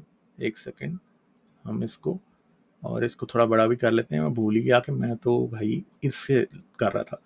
तो ये क्रेनियम जो है चिंपैंजी का बहुत छोटा है, मगर आप ये ऑस्ट्रेलोपिथेकस गारही का देखें बहुत बड़ा, ठीक है। ये अगर आप देखें ऑस्ट्रेलोपिथेकस बोजाई का बहुत बड़ा। होमो इरेक्टस का देखें आप, होमो इरेक्टस का नेंडरटॉल्स और होमोसेपियंस से बहुत ज्यादा छोटा नहीं है। होमो एरगेस्टर का देखें बहुत बड़ा है। हाँ, हम ये जानते हैं कि इनकी थिक स्केल थी, अंदर ब्रेन का पोर्शन छोटा होगा, मगर हम ये भी जरूर जानते हैं कि इतने बड़े दिमाग वाले जानदार जो जमीन पे मौजूद थे भैया, वो क्या कर रहे थे भाई। और हम ये जानते हैं कि तकरीबन इस डायग्राम में दिखने वाले सभी जानदार जो हैं वो टूल मेकर्स थे। हम जानते हैं कि चिंपैंजी एक छोटा मोटा टूल मेकर है, लकड़ी और पत्थर से कुछ ना कुछ करता है, ठीक है। मगर नेंडरटॉल्स तो भाई भाले और तीर बनाते थे, नेजे बनाना, स्पीयर्स बनाना, होमो हेल्डरबर्जेंसिस, होमो इरेक्टस, होमो नेंडरटॉल्स, भाई ये सब करते थे। होमो इरेक्टस आग जलाता था, ठीक है, होमो इरेक्टस आग जलाता था भाई। क्या कोई और जमीन पे जानदार है जो जलाता था? क्यों? क्योंकि होमो इरेक्टस जिन केव्स में रहता था उन्हीं में हमें आग के आसार मिले हैं, और आग के आसार को आप आसानी से कार्बन डेट करके और उससे पता लगा लेते हैं कि आग कितनी पुरानी, ठीक है जी, समझ गए आप। टूल्स आपको आराम से मिल जाते हैं। पत्थर का बनाया हुआ है एक टूल 3 मिलियन साल में उसे कुछ नहीं होगा भाई, किसी गार में पड़ा कुछ भी नहीं होगा, सही है। और आज इतनी जबरदस्त साइंस है कि होमो नेंडरटॉल्स और होमो सेपियंस के बनाए हुए टूल्स के दरमियान डिफरेंस किया जा सकता है।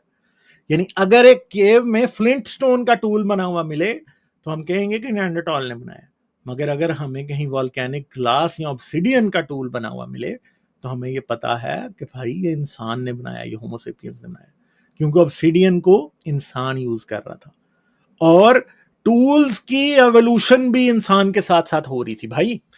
ऐसा नहीं है कि होमो इरेक्टस इधर थोड़ियां बना रहा था या होमो इरेक्टस यहां पर नेल्स बना रहा था, नहीं, वो नहीं बना सकता क्योंकि उसके ब्रेन में इतनी एबिलिटी नहीं है।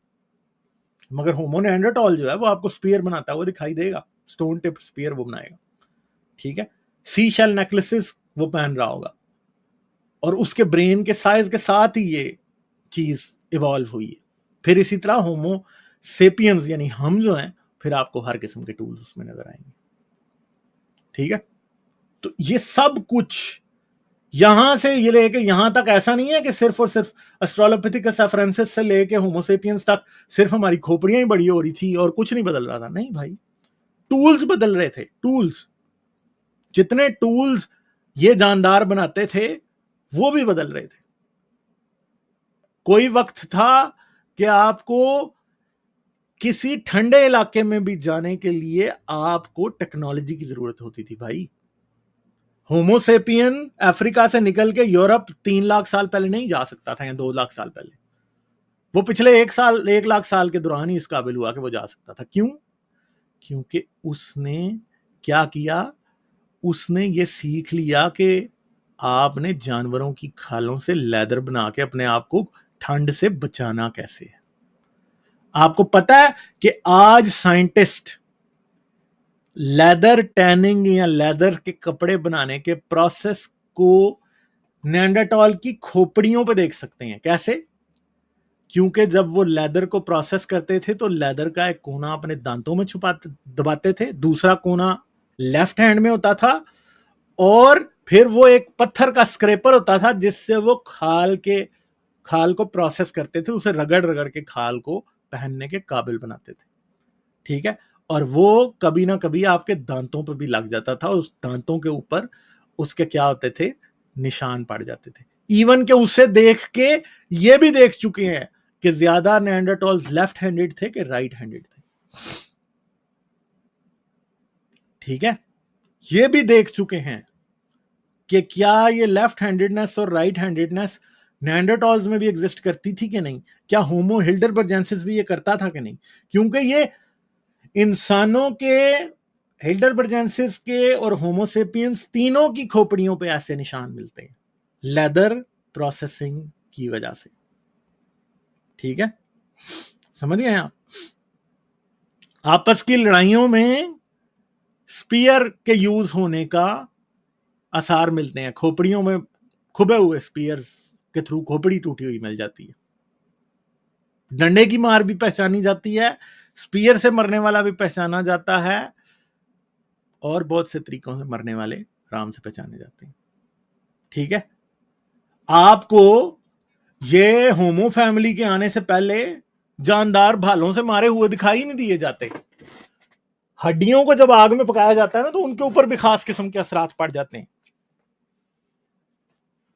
वो असरात भी एंथ्रोपोलॉजिस्ट और पेलियंटोलॉजिस्ट देख लेते हैं, उनसे उन्हें पता लग जाता है। अगर एक इलाके में आपको एक बहुत पुरानी हड्डी मिले और उसके अंदर पता लग जाए कि अच्छा इसे आग में पकाया गया, साइंसदान क्या करते हैं, वाकई उस इलाके में ढूंढना शुरू कर देते हैं कि यार यहाँ पे कोई होमोजेनस का स्पीशीज था भाई। ठीक है, तो ये जितने भी नमूने हैं लिद करने वाले जितने भी हैं, ये आपको कभी ये नहीं बताएंगे कि पेलियंटोलॉजी कितनी जबरदस्त साइंस है और वो आपको क्या क्या बता देती है। पेलियंटोलॉजी जो है ना, वो बिल्कुल शेरलॉक होम्स जैसा काम है कि आप देख लेते हैं कि ये कैसे हुआ और कैसे नहीं हुआ। दुनिया की जितनी आप जबरदस्त तरीन डिटेक्टिव स्टोरीज पढ़ते हैं ना, पेलियंटोलॉजिस्ट, आर्कियोलॉजिस्ट, भाई ये उस लेवल के लोग ही होते हैं। ठीक है, ये फोरेंसिक साइंस ही है एक किस्म की, और वो अंदाजे पूरे लगा लेते हैं, उन्हें अच्छे तरीके से पता लग जाता है। ठीक है जी, तो ये बातें हैं जो कि समझने वाली हैं। फॉसिल्स को डिसमिस करना असल में स्टूपिडिटी है असल में, और इंसान सिर्फ और सिर्फ अपनी बायसनेस और अपनी जहालत के अलावा इसको डिसमिस नहीं कर सकता कि इंसान इवॉल्व हुए। ठीक है,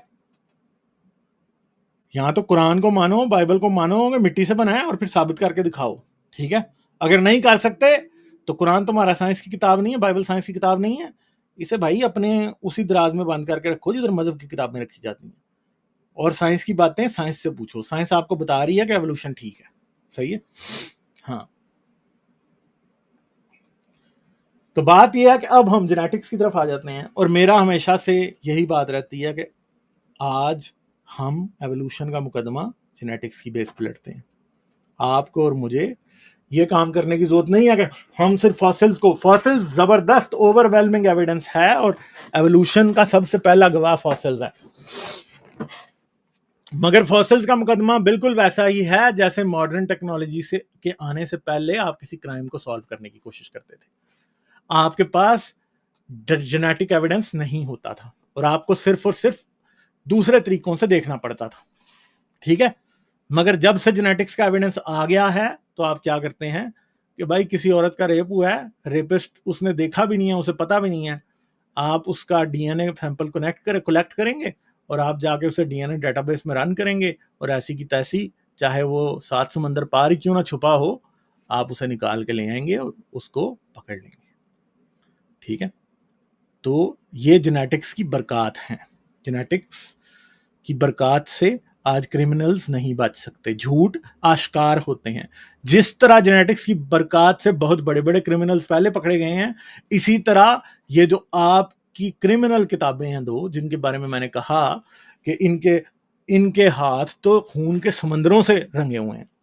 ठीक है, ये 2 किताबें भी बड़े अरसे की पकड़ी गई हैं। झूठे नबी पकड़े गए हैं, ठीक है, पाजी पकड़े गए हैं, सारे के सारे पकड़े गए हुए हैं। जितने झूठ बोलते थे ना आज से 1400 साल पहले, 2000 साल पहले, जो बैठता था ऐसे ही गप्पे छोड़ रहा होता था बैठ के, आज मैंने देखा, खुदा ने मुझे बताया, ठीक है, मैं रात को उठा, गया तो मैं कुछ और करने था मगर मैं कहीं और चला गया। ठीक है, तो वो सारे जितने भी हैं ना झूठे, वो झूठ साबित हो जाते हैं।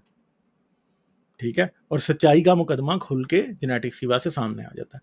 तो हम आज जानते हैं कि एक घास के फूल के साथ हमारी जेनेटिक सिमिलैरिटी कितनी है भैया, 18%।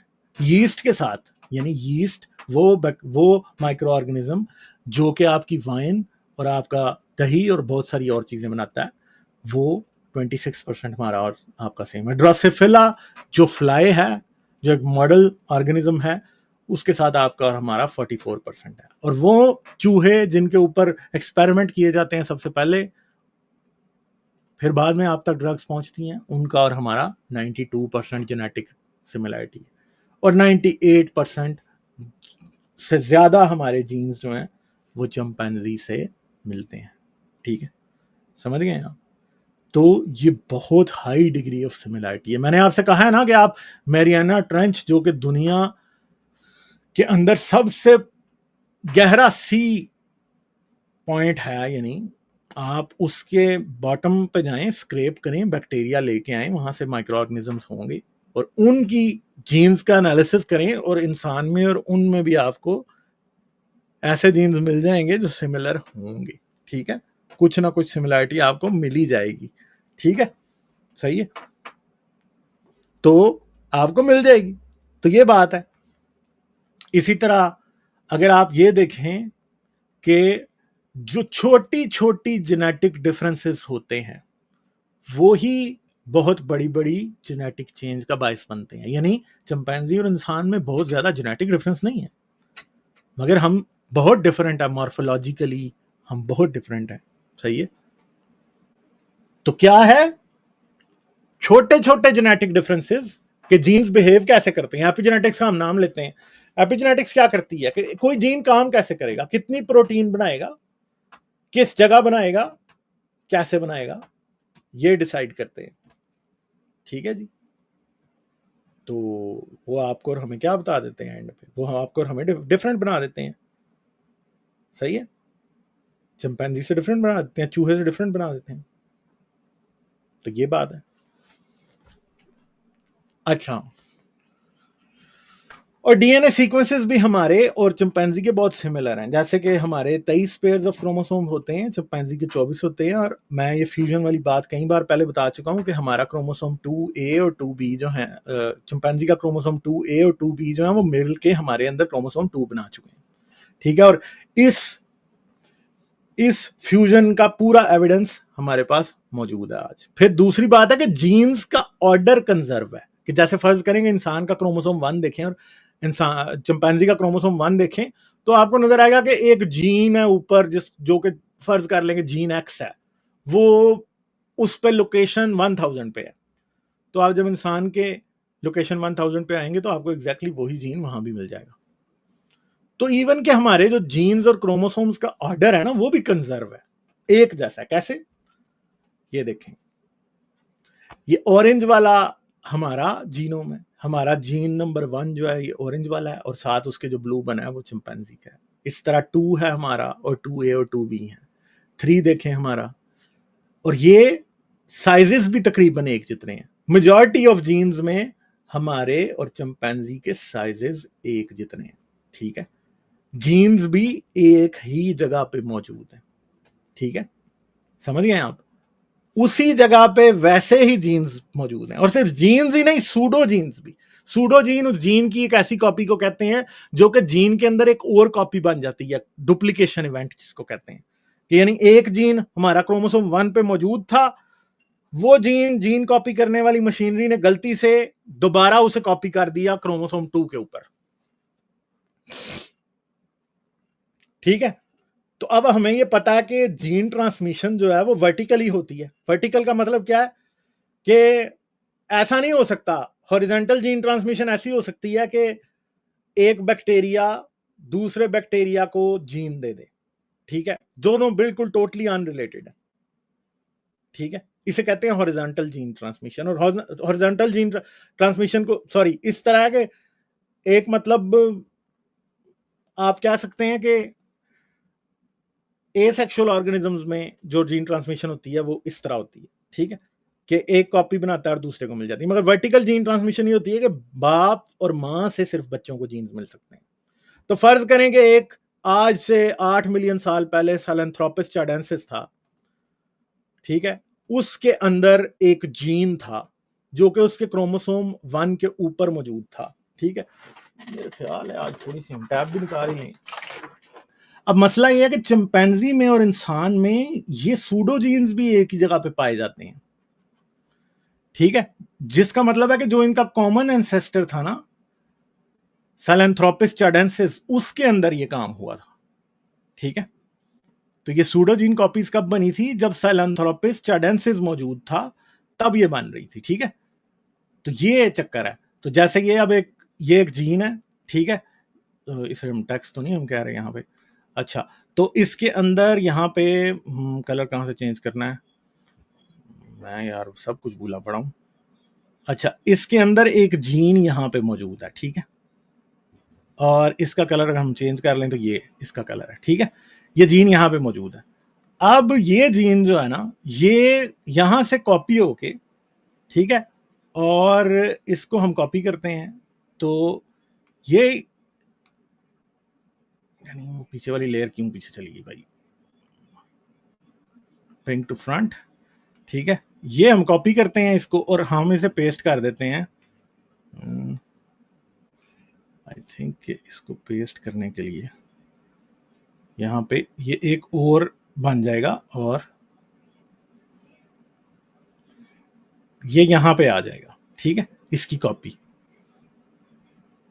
तो ये हो जाएगा हमारे पास डुप्लीकेट, ठीक है, एक ही जीन दो जगह पे आ जाएगा। तो मसला ये है कि चिंपैंजी और इंसान में ये कॉपीज भी एक जगह क्रिएट हुई हैं, ठीक है। मैं जरा ना इसके ऊपर अब प्रैक्टिस करूंगा ताकि ये जो गलती अभी मैं कर रहा हूं ना अभी वो आइंदा ना हो और नेक्स्ट टाइम मैं आप लोगों को ना फिर जरा अच्छे तरीके से सारी बात समझा पाऊंगा, ठीक है। मैं जरा वापस जाता हूं उसी के ऊपर और हम अपनी प्रेजेंटेशन पे वापस जाते हैं। तो ये चीज है जो होती है इस तरह से। और अब इससे आगे हम चलते हैं। फिर मसला ये है कि बहुत सी जगहों पे जो रेट्रोवायरसेस हैं, रेट्रोवायरस कैसे होता है कि किसी शख्स को कोई एक वायरस है जिससे उसे इन्फेक्शन हो गया। अब रेट्रोवायरसेस ऐसे होते हैं कि वो आपकी एक जगह पे उसने आपको इन्फेक्ट किया, ठीक है।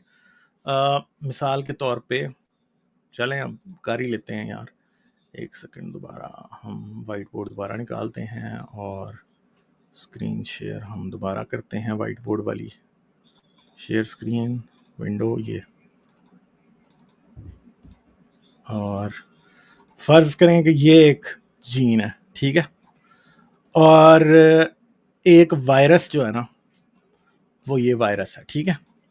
अब वायरस के अंदर ना से ना एक जीन होगा जो कि निकलेगा, ठीक है।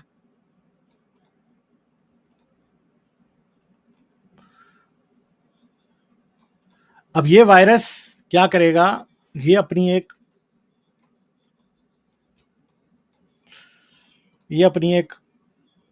क्या करेगा, यहां पे अपनी एक कॉपी बनाएगा। ये वायरस जो है वो क्या करेगा, यहां पे इस जीन के अंदर चला जाएगा। यानी जब इंसान के अंदर वो एंटर होगा तो एक सेल होगा उसके जीनोम में एंटर होगा और ये वायरस क्या करेगा, यहां पे एक अपनी जीन की कॉपी, यानी वायरस के अंदर आरएनए होता है, वायरस के अंदर से एक वो आरएनए ट्रांसलेट होगा डीएनए में और वो जाके पेस्ट हो जाएगा भाई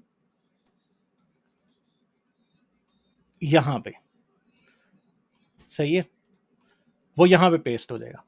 अब जब वो यहां पे पेस्ट होगा तो इस सेल का जो जीनोम है इसको यूज करके वो अपनी कॉपीज बनाने लगेगा।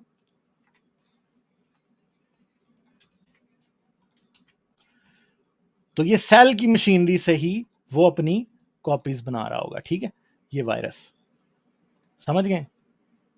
अब मसला ये है कि ये जो जीनोम है वायरस ने जो इसे दिया है ये हमारे जीनोम का पार्ट बन गया और अब क्या होगा कि ये जीनोम का जो पार्ट है, फिर जो रेट्रोवायरसेस होते हैं ना वो जब अपना डीएनए एक इंसर्ट करते हैं यहां पे, तो वो ऐसा नहीं होता कि वो एक ही जगह पड़ा रहता है। वो क्या करता है, वो अपने आप को कॉपी करना शुरू कर देता है। कॉपी करके वो अपने आप को यहां पे भी डाल देगा, फिर कॉपी करके वो अपने आप को यहां पे डालेगा, फिर वो अपने आप को पता चले कि यहां पे डाल दे जाके। तो ये होते हैं रेट्रोवायरसेस, यानी वो अपना डीएनए या अपना जेनेटिक इंफॉर्मेशन किसी भी जानदार के जेनेटिक्स के अंदर बार बार कॉपी करते जाते हैं, कॉपी पे कॉपी होते जा रहे हैं, ठीक है।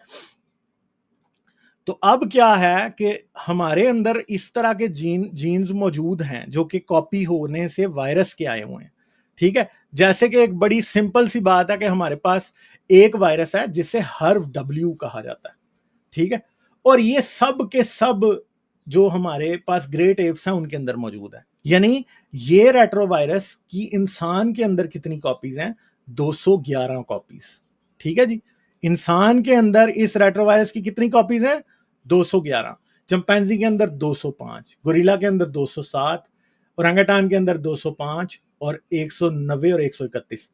और ये मैं आपको ये नहीं बता रहा कि चिंपैंजी के अंदर किसी और जगहों पे है, नहीं, हमारी और चिंपैंजी की 205 कॉमन है, चिंपैंजी और हमारी और गोरिल्ला की 207 कॉमन है। यानी हमारे पूरे जीनोम के अंदर ये कॉपीज मौजूद हैं।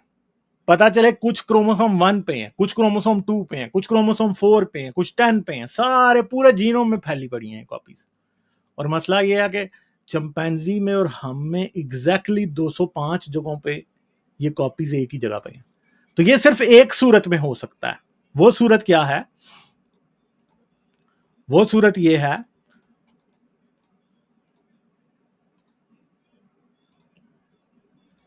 कि हमारा एक कॉमन एंसेस्टर था, ये उसका जीनोम था, ठीक है जी, मिसाल के तौर पे, ठीक है, और उसके जीनोम में ये जो रेट्रोवायरस था वो एक्टिव था, ठीक है जी, और ये रेट्रोवायरस ने अपनी कॉपीज इंसर्ट करनी शुरू की, और इस तरह करते करते वो अपनी कितनी कॉपीज इंसर्ट कर गया?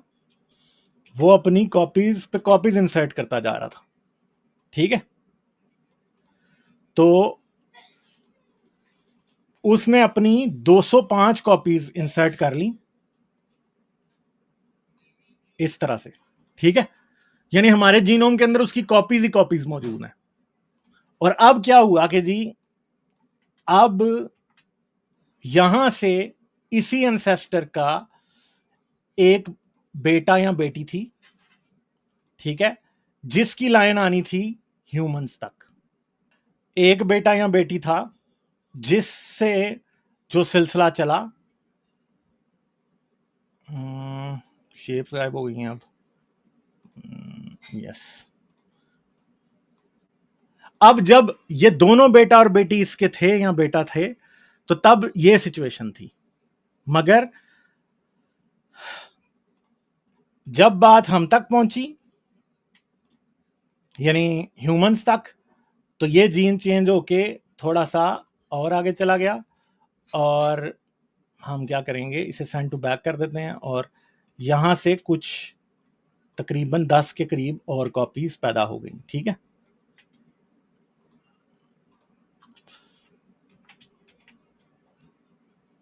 और ये कॉपीज मजीद ऐड हो गई। मगर मसला ये है कि ये जो पीछे वाली सारी कॉपीज थी, ये वाली,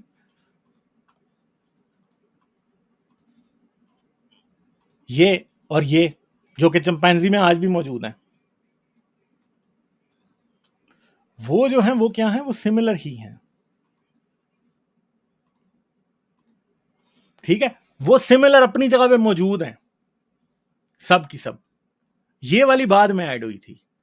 अब ये सब की सब एक ही जगह पे मौजूद होने का मतलब ये है कि ये तो सिर्फ इससे ही मिल सकती थी, इस जो कॉमन एंसेस्टर था, ठीक है। तो चिंपैंजी और ह्यूमन जो थे, यार ये क्यों सिलेक्ट नहीं हो रहा?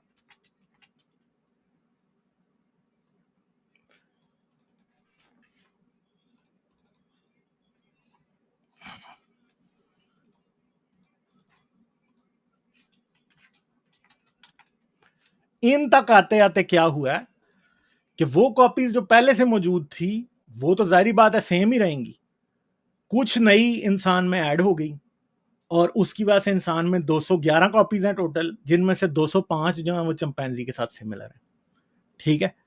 और वो जो 205 सिमिलर हैं वो उस पॉइंट से पहले हुई थी जिससे पहले वो लाइन चली थी, जिससे आगे मिलके इंसान और चिंपैंजी बने, ठीक है जी। तो वो चल के इंसान और चिंपैंजी बने, ठीक है जी।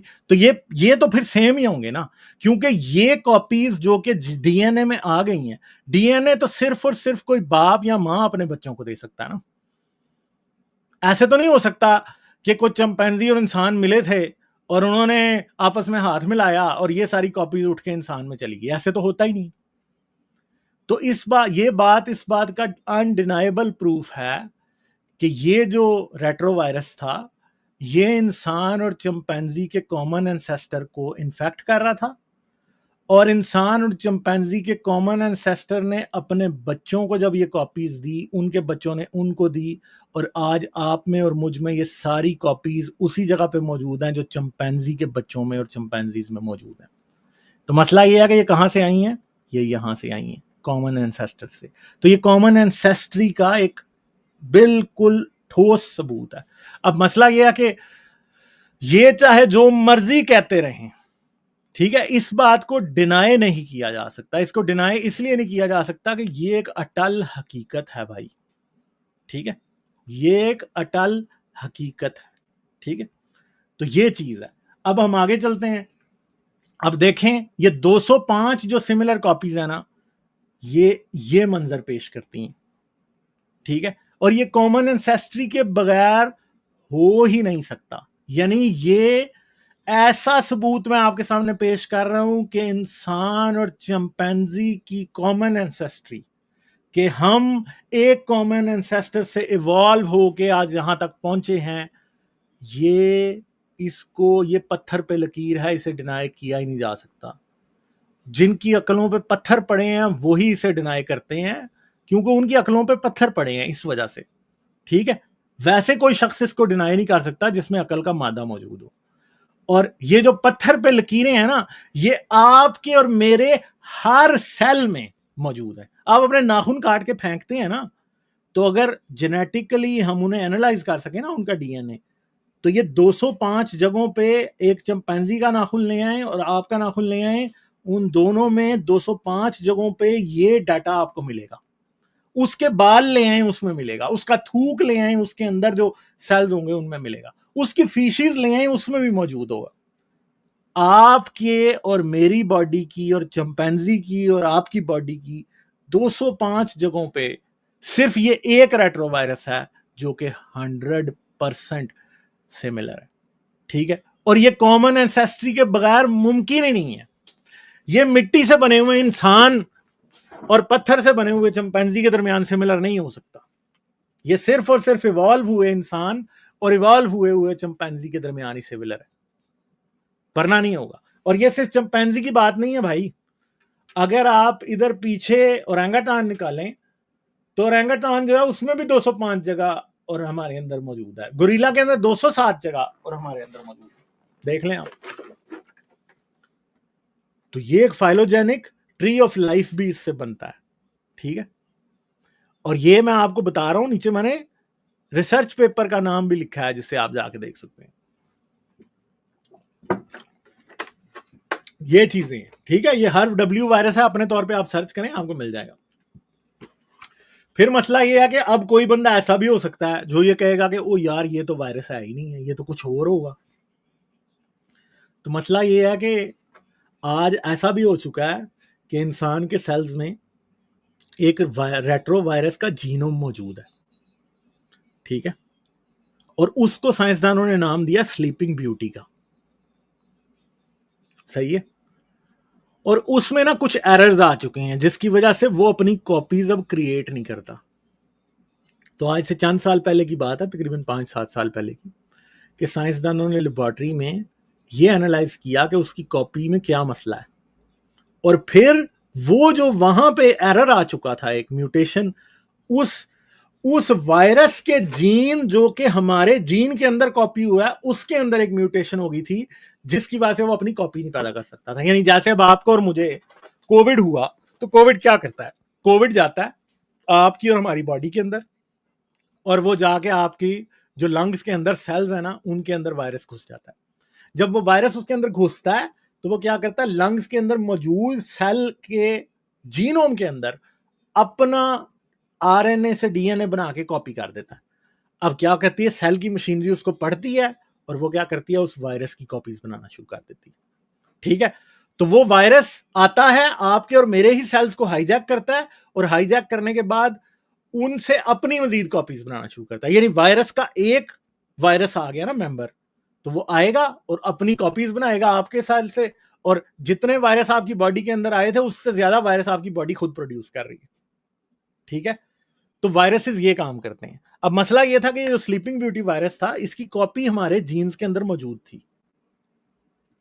तो क्या हुआ जी कि उसमें एक एरर आ चुका था, यानी वही म्यूटेशन वाले प्रोसेस के थ्रू, जिसके थ्रू हम म्यूटेट होते हैं, वायरस के जीनोम में जो जीन पड़ा हुआ था हमारे अंदर, वो उसके अंदर जो है ना, क्या हो गया, चेंज आ गई, और वो अब डिसेबल हो गया, वो काम नहीं कर सकता।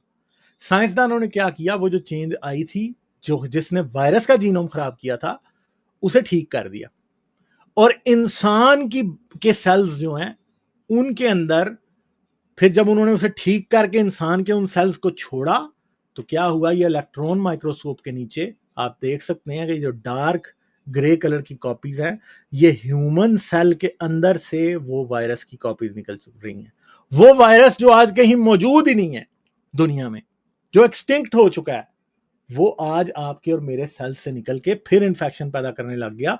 और आप एफ के अंदर देखेंगे कि देखें उसकी पॉपुलेशन कैसे बढ़ रही है, और ये वायरस निकल निकल के जा रहा है। ये असल तस्वीरें हैं, ये आप एवोल्यूशन का एविडेंस आप देख सकते हैं अपनी आंखों से, कि जैसे हमारे और चिंपैंजी के अंदर जो 205 जगह पे एक वायरस मौजूद है, वो वायरस भी कभी इस तरह एंटर हुआ था, वो इस तरह से अपनी कॉपीज प्रोड्यूस करता था।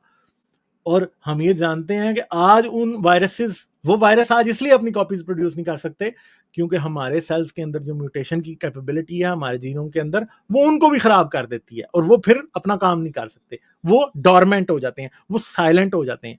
ठीक है, और इस तरह से फिर वो वायरस आपके सामने दोबारा निकल के जा रहा है। और ये एक एग्जाम्पल है हॉरिजॉन्टल जीन ट्रांसमिशन की। हॉरिजॉन्टल जीन ट्रांसमिशन क्या होता है कि वायरस आता है, वायरस अपना जीन आपके जीनोम के अंदर कॉपी कर देता है पूरे का पूरा। ठीक है जी, तो ये एवोल्यूशन का एविडेंस है।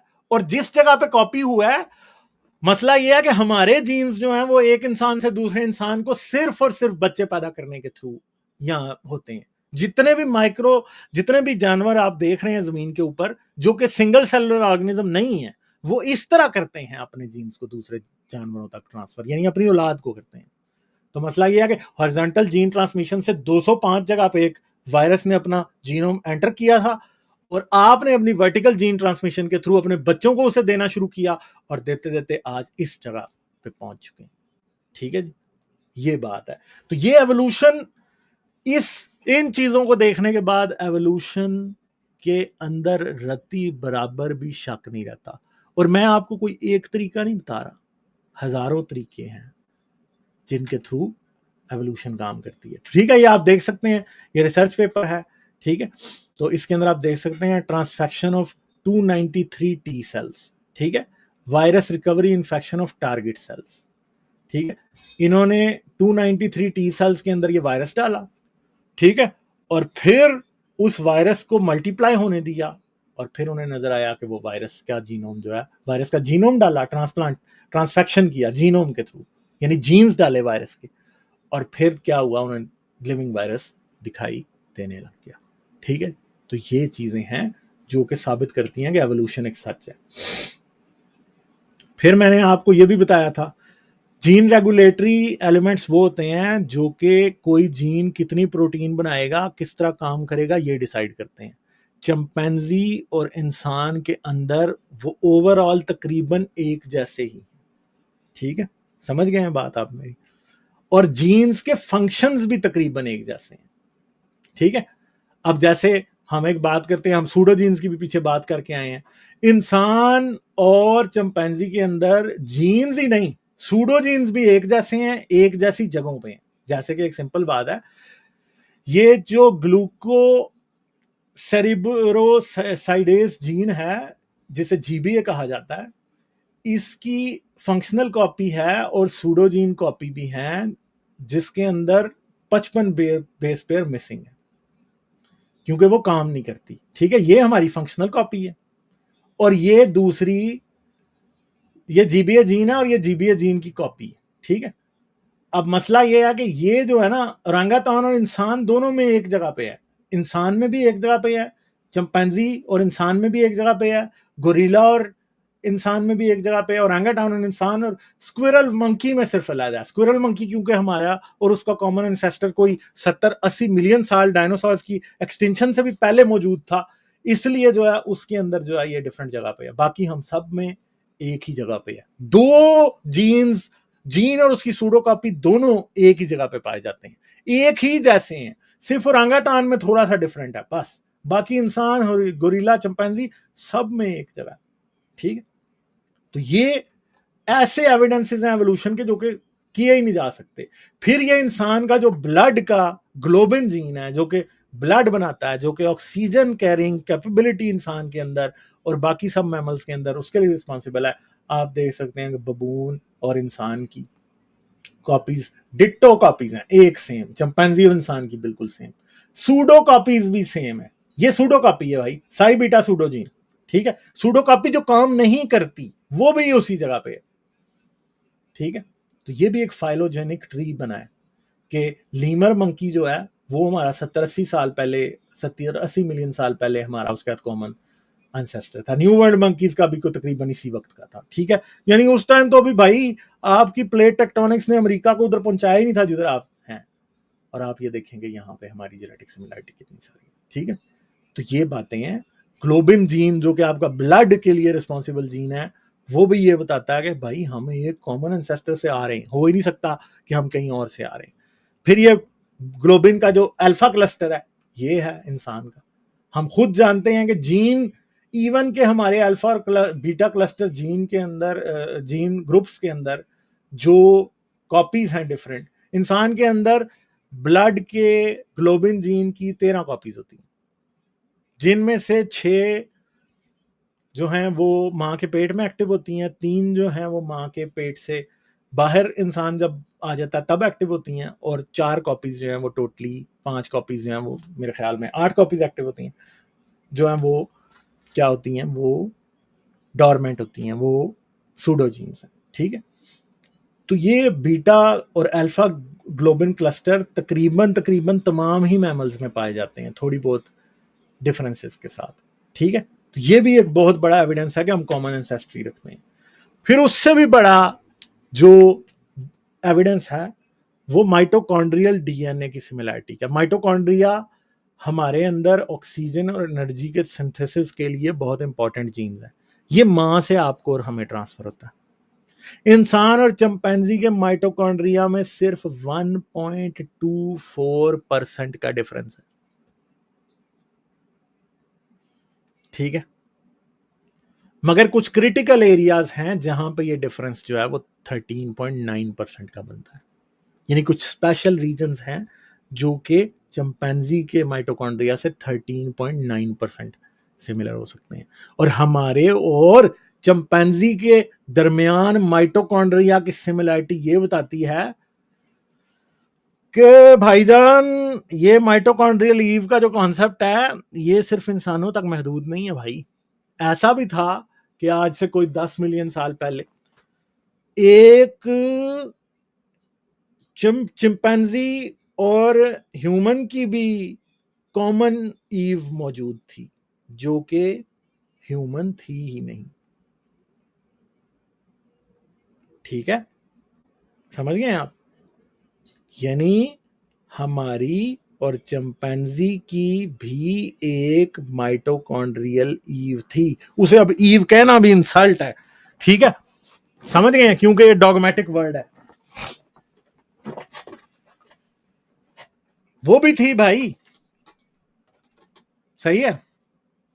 मैं और माइकल बीही और सब्सटेंशिया नीग्रा, मेरी बेगम, आप जो मर्जी आप रिचर्ड डॉकिंस को बीच में शामिल कर लें, एक चिंपैंजी जो अभी अफ्रीका में रहता है उसको शामिल कर लें, ठीक है। एक चिंपैंजी जो शायद आपके शेयर के जू में कहीं बांधा बेचारा, उसको शामिल कर लें। हम सब उसके बच्चे हैं, उस औरत के भी, जो कहीं आज से 10 मिलियन साल पहले, 1 करोड़ साल पहले शायद, या 1.5 करोड़ साल पहले मौजूद थी। तो यार ये मुझे आप बताएं कि ये फिर क्या है, ये आप और हम क्या करें फिर, ठीक है। हम अल्लाह को कैसे बताएंगे यार तूने हमें चिंपैंजी का पुत्र, फिर चिंपैंजी की जो कॉमन एंसेस्टर थी उसका पुत्र बनाया हुआ है, तो अब हम क्या करें। अब एविडेंस तो तू ये शो कर रहा है, किताबों में तो झूठ बोल रहा है, यहाँ तो जमीन पर झूठ बोल रहा है, यहाँ किताबों में झूठ बोल रहा है। तो मसला ये है कि ये किताबें ही झूठी हैं टोटल सारी, एवोल्यूशन तो सच है भाई।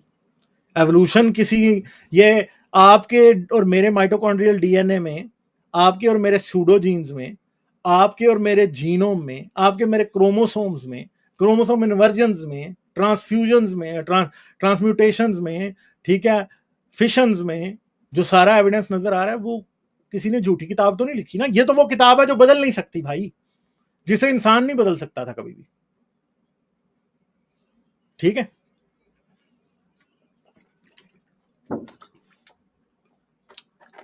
ये किताब तो कोई नहीं बदल सकता ना। कुरान को तो आप बदल दिया लोगों ने, बाइबल को बदल दिया लोगों ने, ग्रंथ वेद सारा कचरा जो है वो बदलता रहा है वक्त के साथ साथ, ये कौन बदलेगा भाई? ठीक है, तो ये मसले हैं जो इन लोगों को समझ नहीं आते। ठीक है, फिर फंक्शनल जीनोमिक सिमिलैरिटी है। ठीक है, ये एक रिसर्च पेपर है 2019 का। इसके अंदर प्रोटीन कोडिंग जीन्स जो हैं इंसान के और चिंपैंजी के तकरीबन एक जैसे हैं, जो कि फंक्शनल सेलुलर फंक्शन के लिए रिस्पॉन्सिबल होते हैं, कि सेल कैसे काम करेगा, वो प्रोटीन कैसे बना रहा है। ठीक है, उसके लिए फिर आंखों के अंदर विजन वाले जो जीन्स हैं, जो रॉड और कोन सेल्स बनाते हैं, जिसे OPN1LW जीन कहा जाता है, जिसकी वजह से हमारा फुल कलर विजन है। ठीक है, ये जीन बहुत से मैमल्स में नहीं है, जैसे कुत्ते में नहीं है भाई, ये बहुत से और मैमल्स में ये नहीं है, मगर हमारे अंदर है। और चिंपैंजी की और हमारे अंदर एग्जैक्टली सेम है। ठीक है, सेम है, सेम जगह पे है, सेम रेगुलेटरी पैटर्न है। जैसे चूहे के अंदर उसने बताया कि नहीं होता। ठीक है, चूहे का फुल कलर विजन चूहे का नहीं है भाई। ठीक है, फिर बहुत सारे इम्यून सिस्टम से रिलेटेड जो जीन्स हैं वो चिंपैंजी और इंसान के दरमियान एक जैसे हैं, समझ गए? और दोनों, अब बहुत सी बीमारियां ऐसी हैं जो हमें भी लग सकती हैं और चिंपैंजी को भी लग सकती हैं। आपको पता है कि अमेरिका में और दुनिया के और बहुत से मुल्कों में चिंपैंजी को एज ए पेट रखने की इजाजत नहीं दी जाती। क्यों? उसमें से एक रीजन ये भी है कि हमें उसकी बीमारियां लग सकती हैं, उसको हमारी बीमारियां लग सकती हैं। ठीक है, सही है। तो फिर क्या, ब्रेन डेवलपमेंट, जो जीन्स ब्रेन डेवलपमेंट में इन्वॉल्व हैं, जो कि न्यूरॉन ग्रोथ और साइनेप्टिक कनेक्शंस को करते हैं, वो भी हाई सिमिलैरिटी दिखाते हैं। ठीक है जी, तो ये आज का पूरा मुकदमा था भाई। सही है, उम्मीद है कि ये आपको पसंद आया होगा और आपको यहाँ से बहुत कुछ सीखने का मौका मिला होगा। मेरा मकसद ये है कि लोगों के अंदर से एवोल्यूशन की वो मिसकंसेप्शंस जो कि ये डूबती हुई कश्ती क्रिएशनिज्म की वाले जो हैं ड्रामेबाज वो कर रहे हैं। ठीक है, मैं कभी भी ये नहीं कहता कि इनसे आपको और हमें बॉदर होना चाहिए, हमें अपने नॉलेज को इंक्रीज करना चाहिए। ये बात याद रखिएगा कि ये सारे टमाटर जितने भी हैं, ये they are on a losing streak. ठीक है, समझ गए आप? ये एक डूबती हुई कश्ती के मुसाफिर हैं।